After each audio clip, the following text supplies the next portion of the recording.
राजधानी राजधानी। मैं हूं शाह मोहम्मद इमरान और आप देख रहे हैं जाग मेरे शहर न्यूज़ चैनल।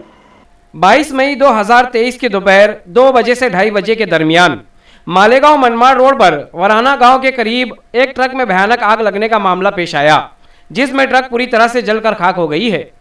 मौसूल हुई तफसील के मुताबिक जिस ट्रक में आग लगी वो पूना की सिमत से मध्य प्रदेश जा रही थी। जब ये 16 टायर ट्रक कौलाना के आगे वराना के करीब पहुंची तो ड्राइवर ने साइड मिरर में देखा कि इस ट्रक के पिछले टायर में आग लगी है, जिसके बाद ड्राइवर ने गाड़ी को एक ढाबे पर रोका, क्योंकि ढाबे पर उसे पानी की टंकी नजर आई जो ड्राइवर्स के नहाने और इस्तेमाल के लिए बनाई जाती है। मगर इस टांकी में वाटर मोटर न होने के सबब देर हो गई और ट्रक ने आग के शोले की शक्ल इख्तियार कर ली।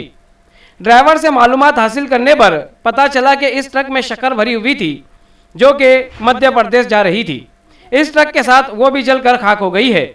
इस हादसे में किसी भी जानी नुकसान की कोई खबर नहीं मौसूल हुई। ड्राइवर और क्लीनर को मालूमात ना होने की बिना पर इन्होंने फायर ब्रिगेड से रब्ता नहीं किया और ये 16 टायर ट्रक महाशक्कर जलकर खाक हो गई। इस न्यूज़ में फिलहाल इतना ही। मिलते हैं अगली न्यूज़ के साथ। ऐसे ही देखते रहिए जाग मेरे शहर न्यूज़ चैनल। कैमरामैन अमानुल्लाह के साथ।